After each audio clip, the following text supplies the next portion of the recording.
Trump సుంకాల మోతతో stock మార్కెట్లు ఇవాళ కూడా భారీ నష్టాలతో ముగిశాయి. సెన్సెక్స్ నిఫ్టీలు సైకలాజికల్ ఫిగర్స్ దిగువన ముగిశాయి. నిఫ్టీ 23,000, సెన్సెక్స్ 76,000 దిగువన క్లోజ్ అయ్యాయి. ఓవరాల్ గా ఇవాళ సెన్సెక్స్ 931, నిఫ్టీ 346 పాయింట్లుగా నష్టపోయాయి. మెటల్ ఇండెక్స్ 6% పైగా నష్టపోయింది. దాదాపు అన్ని రంగాల సూచీలు భారీ కరెక్షన్ కు గురికావడంతో ఇవాళ 9.5 లక్షల కోట్ల ఇన్వెస్టర్ల సంపద ఆవిరైపోయింది. Tata steel, Hindalco, ONGC, Tata motors, Cipla, Nifty top losers గా నిలవగా Tata consumer products, Bajaj finance, HDFC bank, Nestle, Apollo hospitals 1% పైగా లాభపడ్డాయి.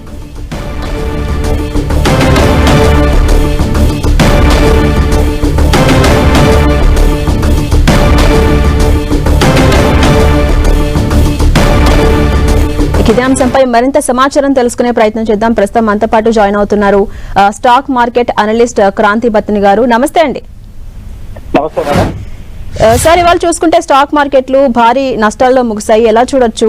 దీనికి కారణాలు ఏమై ఉండొచ్చు? మీ విశ్లేషణ ఏంటి? ఈ రోజు మనం చూసినట్లయితే మార్కెట్స్ వారాంతంతో ఇన్వెస్టర్స్ వారి యొక్క పొజిషన్స్ ని క్యారీ చేయదలుచుకోకుండా ప్రస్తుతం ట్రేడర్స్ గానీ ఇన్వెస్టర్స్ గానీ ప్రస్తుతం నెలకొని ఉన్నటువంటి ఈ అన్సర్టనిటీతో మరియు గ్లోబల్ మార్కెట్స్ అని ఇండియన్ మార్కెట్సే కాదు, ఈ రోజు మనం చూసినట్లయితే all major global markets, European markets, especially European markets కనుక చూస్తే బ్యాంక్స్ లో కూడా యూరోపియన్ మార్కెట్స్ లో కరెక్షన్ చూసాం.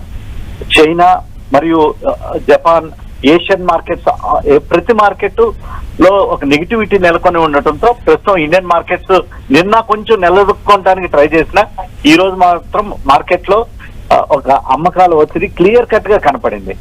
నెక్స్ట్ ఏంటంటే వీకెండ్ లో పొజిషన్స్ ని క్యారీ చేయకుండా ఫ్రైడే రోజు పొజిషన్స్ ని కంప్లీట్ గా క్లోజ్ చేయడం మనం చూస్తున్నాం. అందువల్ల ప్రధానంగా నిఫ్టీ కనుక చూసినట్లయితే ఏదైతే ఒక సెంటిమెంటల్ లెవెల్ ఉందో 23,000 లెవెల్ కూడా బ్రేక్ అవడంతో మార్కెట్స్ వీక్ నోట్ తోనే ఈ రోజు క్లోజ్ అయినాయి. రైట్, థ్యాంక్ యూ క్రాంతి గారు.